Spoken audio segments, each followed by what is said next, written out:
नमस्कार, स्वागत है आपका स्वदेश खबर में और मैं हूं आपके साथ तृप्ति उपाध्याय। आज बुलेटिन की शुरुआत रिकॉर्ड ऊंचाई पर पहुंचे बाजार की खबर के साथ करेंगे।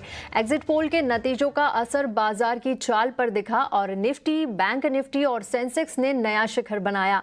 बाजार में हुए एक्शन की पूरी खबर दे रहे हैं मेरे सहयोगी अंश भिलवार।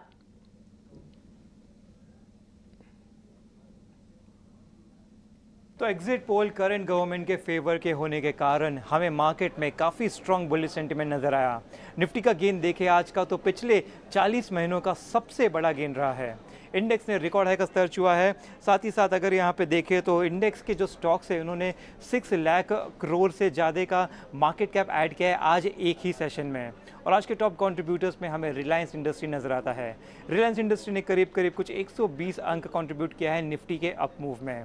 निफ्टी बैंक की बात की जाए तो निफ्टी बैंक ने भी रिकॉर्ड हाई का स्तर छुआ। इनफैक्ट अगर चार्ट पे देखा जाए तो निफ्टी बैंक ने 50,000 के ऊपर पहली बार क्लोज दिया है। साथ ही साथ 51,000 का मार्क भी पहली बार छूता हुआ नजर आया। अगर इसके इंडेक्स के स्टॉक्स देखें तो इन्होंने कुछ 1.5 लाख करोड़ के मार्केट कैप ऐड किए आज एक ही सेशन में। दूसरे बॉर्डर इंडिसेस की बात करें तो दोनों ही मिड कैप और स्मॉल कैप ने रिकॉर्ड हाई का स्तर छुआ है। अगर सेक्टोरल इंडिसेस की बात करें तो सारे ही ऑलमोस्ट सेक्टोरल इंडिसेस हमें हरे निशान में बंद होते हुए नजर आते हैं और इसमें निफ्टी पीएसयू बैंक है जो कि टॉप सेक्टोरल गेनर के तौर पे नजर आता है। साथ ही साथ इंडेक्स ने रिकॉर्ड हाई का स्तर छुआ है और आज का जो गेन है वो पिछले 4 साल का सबसे बड़ा गेन रहा है इंडेक्स के लिए। दूसरे इंडिसेस की बात करें तो रियल्टी का दूसरा सेशन था जब लगातार खरीदारी नजर आई, साथ ही साथ रिकॉर्ड हाई का स्तर छुआ। सिमिलर यहाँ पे मेटल का भी नजर आता है जो कि दूसरा सेशन की खरीदारी है और रिकॉर्ड हाई का स्तर छुआ है। और इंडिसेस की बात करें तो यहाँ पे हमें दिख रहा है कि निफ्टी ऑटो का 5 सेशन से लगातार बिकवाली चल रही थी और अब जाके हरे निशान में बंद होते हुए नजर आए। जबकि एफएमसीजी की बात की जाए तो यहाँ पे 3 सेशन की बिकवाली के बाद जाकर अच्छी खरीदारी नजर आई है। तो ओवरऑल देखा जाए तो मार्केट काफ़ी बुलिश रहा है, लेकिन कल एक्चुअल इलेक्शन रिजल्ट्स है तो कल का मार्केट काफ़ी वॉलेटाइल हो सकता है। आज बाजार के रिकॉर्ड तोड़ सेशन में वैसे तो कई शेयरों ने ऊंचाई का रिकॉर्ड बनाया है, लेकिन हमारे स्पेशल सेगमेंट 5 का पंच में 5 खास शेयर लेकर जुड़ गए हैं मेरे सहयोगी शरद दुबे। जी शरद, बताएं आज कौन से वो 5 शेयर है जिनमें एक्शन दिखा? जी बिल्कुल, अब जो है थोड़े दिनों में जो है आप कह सकते हैं इलेक्शंस के रिजल्ट्स आने वाले हैं और हमने देखा कि निफ्टी में आज एक बहुत अच्छी तेज़ी देखने मिली है। एग्जिट पोल्स का तो इम्पैक्ट हमें ऑलरेडी देखने मिला है, लेकिन कुछ अहम स्टॉक्स है जहां पे अच्छी मूवमेंट आई है, पर ये सारे न्यूज़ बेस्ड है। आज हमने देखा सारा ही इंडिसेस में एक अच्छी मूवमेंट देखने मिली है। निफ्टी का सबसे बड़ा गैप अप ओपनिंग आज हुआ पिछले 4 साल में और of course defence, PSUs, Adani group stocks में तो एक अच्छी मूवमेंट आई थी, लेकिन कुछ स्टॉक्स है जो खबरों वाले दम पे जो है इन पे मूवमेंट देखने मिला और ये हमारा स्टॉक्स 5 का पंच में आता है। सबसे पहले कैनरा बैंक, यहाँ पे बोर्ड ने अप्रूवल दी है कि 14.5% स्टेक की डाइल्यूशन करेंगे बैंक का उनके सब्सिडरी जो कैनरा एचएसबीसी लाइफ इंश्योरेंस में। अब ये कंपनी जो है सब्सिडरी जो है इसकी आईपीओ में लिस्टिंग भी होने वाली है। अदानी पोर्ट्स में भी एक अच्छी मूवमेंट आई है। उनकी होली ओन्ड सब्सिडरी ने 30 साल का एग्रीमेंट साइन किया है तंजानिया पोर्ट्स अथॉरिटी के साथ, जहां पे वो मैनेज करेंगे पोर्ट टांजानिया में। अब टांजानिया जो एक देश है अफ्रीका में। वही आईआरबी इंफ्रा की बात करें तो यहाँ पे बहुत अच्छी मूवमेंट आई है।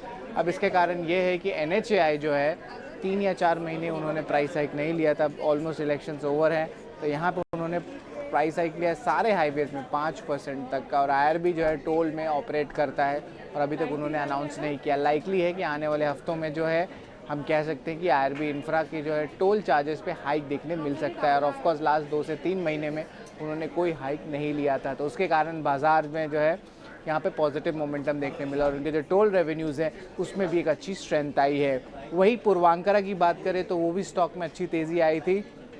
एक 13.5 एकड़ ऑलमोस्ट आप कह सकते हैं 13 एकड़ का ज़मीन है थाने रीजन में, वहाँ पे वो डेवलप करेंगे रेजिडेंशियल प्रोजेक्ट। इसका जो ग्रॉस डेवलपमेंट वैल्यू यानी कि जो सेल्स वैल्यू है वो लगभग 4,000 करोड़ रुपए का हो सकता है। तो ऑफकोर्स पूर्वांकरा के जो है धीरे धीरे हम देख रहे हैं कि बड़े बड़े प्रोजेक्ट्स मिल रहे हैं उनको। और आखिर में नवीन फ्लोराइन, हाल ही में हमने देखा था एक नए एमडी को लिया गया था आरती इंडस्ट्रीज़ में जो एक्स रिलायंस के थे।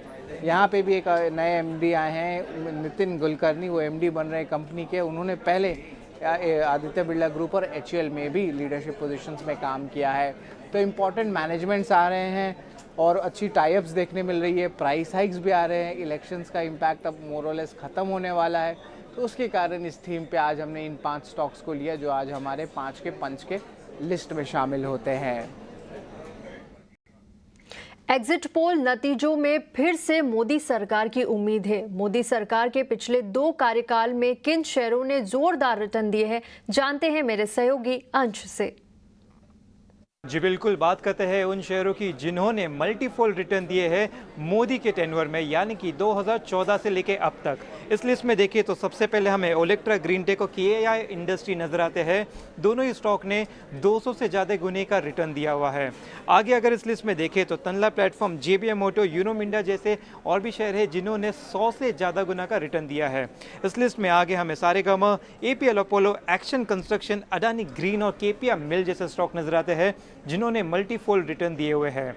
इसमें काफ़ी स्ट्रॉन्ग मोमेंटम बनता हुआ नजर आया है इन शेयरों में। तो ऐसा कह सकते हैं कि अगर करंट गवर्नमेंट कंटिन्यू होती है तो शायद इन शेयरों की मोमेंटम कंटिन्यू हो सकते हैं, तो इन शेयरों पर नजर रखें।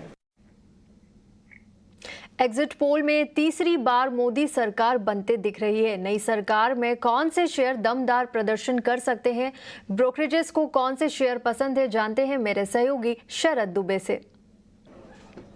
जी बिल्कुल, अब जो है इलेक्शन रिजल्ट जो है हम उनके कगार पे हैं और देखा जाए तो इम्पॉर्टेंटली बाज़ार ने भी जो है बहुत अच्छी थम्स अप दी है और अच्छी रैली हमें mid cap, large cap, small cap कोई भी सेगमेंट में बोलिए वहाँ पे देखने मिल रहा है।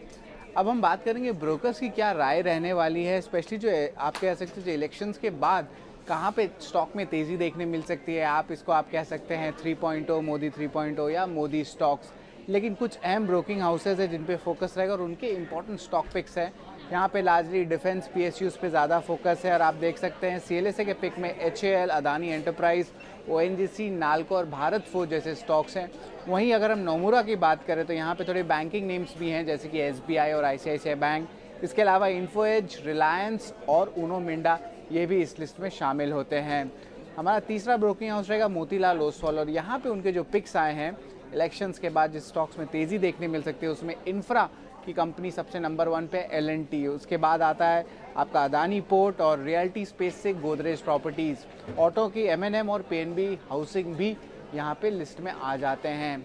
हमारा चौथा ब्रोकिंग हाउस जो फोकस में रहेगा वो है इन्वेस्टेक। उनकी पिक्स के बारे में बताएं तो बैंकिंग स्पेस में कोटक बैंक है, Mrs Bectors foods interestingly mid cap space से उन्होंने पिक की है। इसके अलावा फार्मा में सिप्ला है और स्मॉल कैप में एक्साइड इंडस्ट्रीज़ भी है। आखिर में लिस्ट में 2 व्हीलर स्पेस में बजाज ऑटो भी शामिल आते हैं। तो बहुत एक इंटरेस्टिंग मिक्स देखने मिल रहा है, डिफेंस का, पीएसयू का, कुछ ऑटो सेगमेंट का भी, बट ओवरऑल एक बहुत बुलिश नज़रिया ब्रोकिंग हाउसेस को देखने मिल रहा है क्योंकि आगे जाते हुए कंटिन्यूटी ऑफ पॉलिसी भी रहेगा।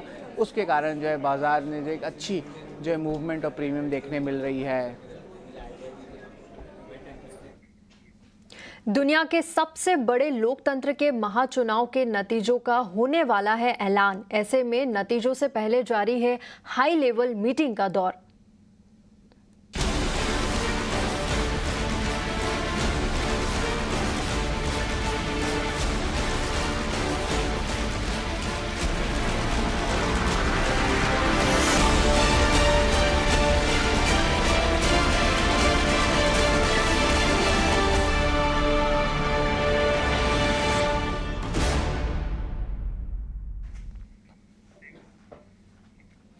और अब महाचुनाव के महानतीजों से पहले चल रही सियासी सरगर्मियों की बात। लोकसभा चुनाव के नतीजों से पहले बीजेपी और कांग्रेस दोनों अपनी अपनी रणनीति बनाने में लगे हैं। पार्टी ऑफिस में बैठकों का दौर जारी है। बिहार के सीएम नीतीश कुमार ने पीएम मोदी से मुलाकात की।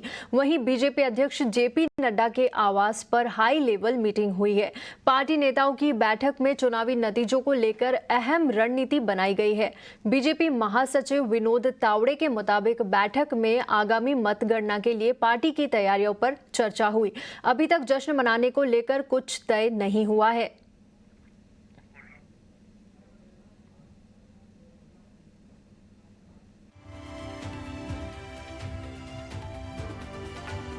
जब मतगणना होगी तो पूरे देश के, प्रदेश के मतगणना की रचना जो लगनी चाहिए प्रॉपर पार्टी की ओर से, जिस प्रकार सभी बूथ पर काउंटिंग एजेंट सही समय पे पहुंचे, कहां पर कितने नियुक्त हुए, अभी नहीं नियुक्त हुए, कुछ दिक्कत कहीं पर है क्या, कहीं पर वोटिंग को लेके काउंटिंग को लेके कुछ अगर शंका है तो वहाँ पर पार्टी के पदाधिकारी विशेष ध्यान दे। ऐसी सारी चर्चा, एक तरफ चुनाव की समीक्षा और आने वाले काउंटिंग की पार्टी की तैयारी, इस पर एक विस्तृत चर्चा आज हम सब ने बैठकर की। और दिल्ली में बैठकों के दौर से क्या निकल कर आया है, बीजेपी के बड़े नेताओं की बैठक में क्या रणनीति बनी, ये जानने के लिए चलते हैं मेरे सहयोगी हिमांशु तिवारी के पास। तो हम इस वक्त मौजूद हैं भारतीय जनता पार्टी के मुख्यालय में और आप मेरे पीछे देख सकते हैं कि किस तरीके की तैयारियां यहाँ पर जो है 4 तारीख को लेकर काउंटिंग को लेकर भारतीय जनता पार्टी के मुख्यालय में तैयारियां चल रही हैं। सामने की तस्वीरें आपको नजर आ रही होगी। जो भारतीय जनता पार्टी का जो झंडा है हरा और भगवा, वो आपको यहाँ पर नजर आ रहा होगा। उसी तरीके से यहाँ पर तैयार किया गया है। ये सामने की तरफ जो पंडाल है, यहाँ पर तमाम लोगों के बैठने और खाने की व्यवस्था की गई है। इस तरफ दूसरी तरफ आप देख सकते हैं कि यहाँ पर मीडिया को लेकर जो है मीडिया के कैबिन्स यहाँ पर लगाए जाएंगे, उसकी तैयारियां यहाँ पर चल रही हैं। यहाँ से लेकर तकरीबन 50 मीटर लंबा यहाँ पर जो है एक टेंट लगाया गया है, जिसमें तमाम मीडिया चैनल्स के जो कैमरे हैं वो वहाँ पर सेट किए जाएंगे और तमाम मीडिया पैनलिस्ट जो है वो यहाँ पर रहेंगे। ये देखिए, चूंकि गर्मी बहुत ज़बरदस्त है, प्रचंड तरीके से गर्मी है, तो पंखे, कूलर और आपको यहाँ पर देखिए एसी भी आपको नज़र आ रहा होगा। ये तमाम एसी की व्यवस्थाएं, कूलर की व्यवस्थाएं, पंखे की व्यवस्थाएं यहाँ पर की जा रही हैं। सामने की तरफ आप देख सकते हैं कि एक टेंट लगा हुआ है, जहाँ पर आपको खाना बनाने के लिए बड़े बड़े जो गंज हैं और बड़े बड़े जो तबेले, वो आपको यहाँ पर नज़र आ रहा होगा कि खाना बनाने के लिए यहाँ पर व्यवस्था की जा रही है। तो कल 4 तारीख को लेकर जो है पूरे तरीके से भारतीय जनता पार्टी में व्यवस्थाएं चल रही, क्योंकि 4 तारीख को काउंटिंग होने वाली, 2024 लोकसभा चुनाव की मतगणना होने वाली और पता चलने वाला है कि किसकी सरकार बनेगी। लेकिन भारतीय जनता पार्टी पूरे तरीके से आश्वस्त है कि उसकी सरकार बनने वाली है और तमाम जो तैयारियां हैं वो जोर शोर से चल रही हैं। यहाँ पर बीजेपी मुख्यालय में सुबह से ही तमाम मीडिया का तांता लग जाएगा, काउंटिंग चलती रहेगी और शाम तक भारतीय जनता पार्टी के पक्ष में जैसे ही सभी नतीजे आते हैं, तो जो विस्तार का कार्यालय है भारतीय जनता पार्टी के, उस विस्तार कार्यालय में शाम को प्रधानमंत्री नरेंद्र मोदी भी आ सकते हैं। इस तरीके की जानकारी मिल रही है, वो लोगों को संबोधित भी कर सकते हैं।